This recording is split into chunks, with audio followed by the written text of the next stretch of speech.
I'm sure mag-agree po kayo sa akin na napakahalaga po ng communication. I mean yung maayos na communication o yung maayos na pakikipag-usap.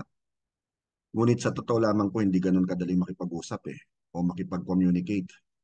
Bakit? Kasi kung madaling makipag-usap, wala na sanang hiwalayan ng mag-asawa. Wala na sanang away sa pagitan ng anak at magulang. Wala na sanang away ng magkakapatid o magkakamag-anak. Wala na sanang church na naghiwalay. Wala na sanang gyera, wala na sanang away na magkakapitbahay na minsan sa totoo lamang nauuwi sa demandahan o kaya ay patayan. Minsan, minsan nga pati yung mga text messages o kaya yung mga private messages ng kausap natin na misinterpret natin hindi ba? Nabibigyan natin ng hindi magandang kahulugan. Malaki po yung kaibahan ng sinasabi natin at ang naririnig natin. Nandyan kasi yung tinatawag na age gap, yung gender gap, yung language barrier, yung education, yung political at saka religious views, at marami pa pong ibang factors.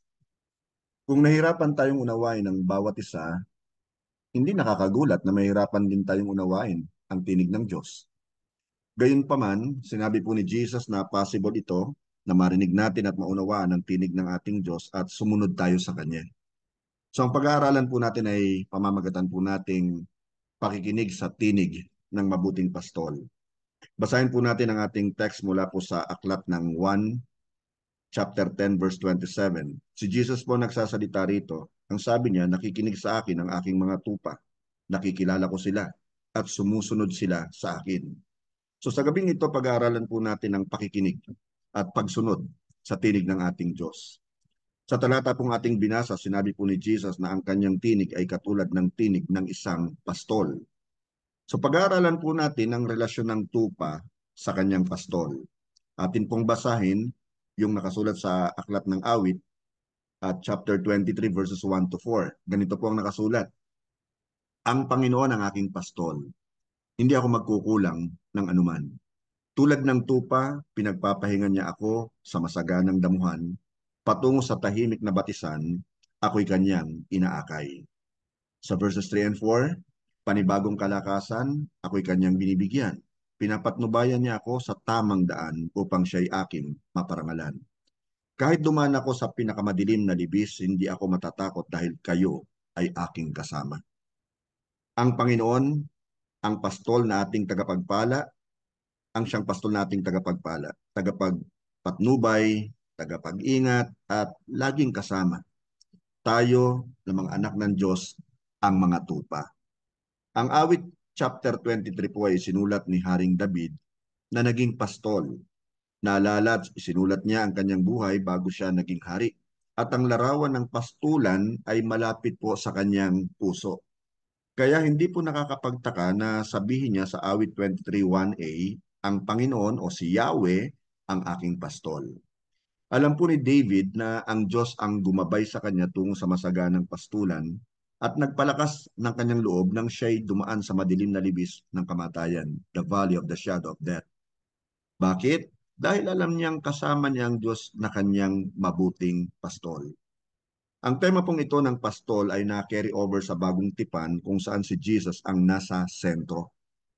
Ipinakilala po ni Apostol Juan si Jesus bilang isang mapagmahal na pastol na handang mag-alay ng kanyang buhay para sa tupa. Ang sabi po ni Jesus sa aklat po ng 1:10-11, ako ang mabuting pastol. Niaalay ng mabuting pastol ang kanyang buhay para sa mga tupa. Hangarin po at layunin ni Jesus na protektahan ang mga anak ng Diyos sa kasamaan at siyempre sa kapahamakan. Handa niyang ipagtanggol at ipaglaban ng mga tupa humantong man po ito sa kanyang kamatayan. So ang tanong, kanino o saan niya pinoprotektahan ang mga tupa? Of course, alam natin na tayo ay kanyang pinoprotektahan laban sa mga atake at patibong ng dyablo at ng kanyang mga kampon. Pinoprotektahan din niya po tayo laban sa mga maling katuruan. Lalo na po sa panahon ngayon, alam po natin na laganap yung mga maling katuruan. Ngayon, kung ang tinig po ni Jesus ay tulad sa isang pastol, ang ibig sabihin tayo ang kanyang mga tupa.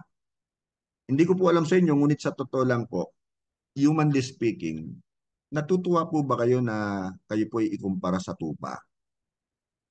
Natitya ko na mataas ang tingin ng bawat isa sa atin sa kanyang sarili. At ayaw natin may kumpara sa isang hayop na alam nating mahina at hindi kayang ipagtanggol ang kanyang sarili.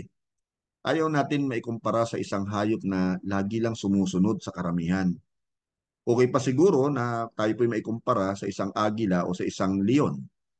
Amen? Pero ang maikumpara sa tupa, malabo. Ngunit mayroon isang bagay na magaling po ang tupa. Pakinggan nyo itong mabuti.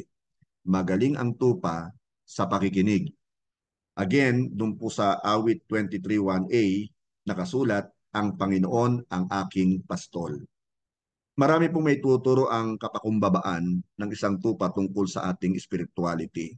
So, kung tatanggapin at yayakapin po natin ang ating identity, maririnig natin ang tinig ng Diyos. Naalala ko po tuloy yung kwento tungkol sa isang lalaki na pinagbintangan at kinasuhan ng pagnanakaw ng tupa ng may-ari ng katabing pastulan. Doon po sa paglilitis, ipinasya po ng judge na pumunta sa pastulan kung saan naroon ang tupang di umano'y ninakaw. Inutusan po ng judge ang nagbintang na tawagin ng tupa. Nang marinig ng tupa ang tawag ng lalaki, nagtaas ito ng ulo, lumingon sa paligid, yumuko ulit at nagpatuloy sa pagkain ng damo. Pagkatapos, tinawag po ng judge ang lalaking pinagbintangang nagnakaw ng tupa. Inutusan din ito ng judge na tawagin ng tupa. Tinawag ito ng lalaki at mabilis na tumakbo ang tupa palapit sa kanya. Kaya nasabi po ng judge, maliwanag na kilala ng tupa ang kanyang tunay na pastol. So dismiss ang kasong ito. Marami pong libro ang mababasa na madali lang marinig ang tinig ng Diyos. Pero sa totoo lang po, hindi po ito madali eh. Subalit possible po ito kung sasanayin natin ang ating mga sarili na pakinggan ang kanyang tinig sa tulong po ng Holy Spirit. Ngayon, kung mahirap makinig, mas mahirap sumunod. Tama? Bakit? Kasi mahirap sumunod sa utos na hindi mo nauunawaan. Basahin po natin muli yung ating teksto. Ang sabi po rito sa ating binasa kanina sa 1:10-27, sabi ni Jesus, nakikinig sa akin ang aking mga tupa, nakikilala ko sila at sumusunod sila sa akin. Minsan, masyado tayong mabilis umaksyon. Masyado tayong mabilis mag-decide. Kaya may mga pagkakataong ika nga na inilalagay natin ang hinihila sa unahan ng kalabaw na dapat humila rito. Okay? Alam nyo ba na minsan ang pagsunod sa Diyos ay nangangahulugan na tayo ay manahimik lamang? Ang ibig ko pong sabihin, kailangan lang nating humimlay at magpahinga sa luntiang pastulan patungo sa tahimik na batisan. Yan po ay matatagpuan natin sa Psalm 23. Siguro kaya hindi natin mabigyan ng kahalagahan ng pagiging tahimik ay dahil inaakala natin na ang pagkilos ay nangangahulugan ng pag-unlad o progress. Well, sinasabi po sa Bible na si Jesus mismo ay tumigil at nagpahinga rin sa gawain ng ministry. Nagpapahinga siya sa ministry upang manalangin. Mas madaling marinig ang tinig ng Diyos pag tayo'y pansamantalang nagpapahinga sa ministry at tahimik na nananalangin. Nawa po nagagawa natin ito. Ano po, especially malapit na po yung ating anniversary. Meron nga po tayong dineclare na prayer and fasting. I hope and pray na tayo po ay kumbaga sumusunod po dito sa ating gawain na ito. Tandaan po natin itong mabuti. Si Jesus ang ating mabuting pastol at tayo ang kanyang mga tupa. Pakinggan natin ang kanyang tinig. Sanayin natin na marinig ang tinig niya at sundin natin ang mga sinasabi at iniuutos niya sa atin. Praise God. Nawa po may natutunan tayo sa ating pong maikling pag-aaral. Tayo po ngayon ay manalangin.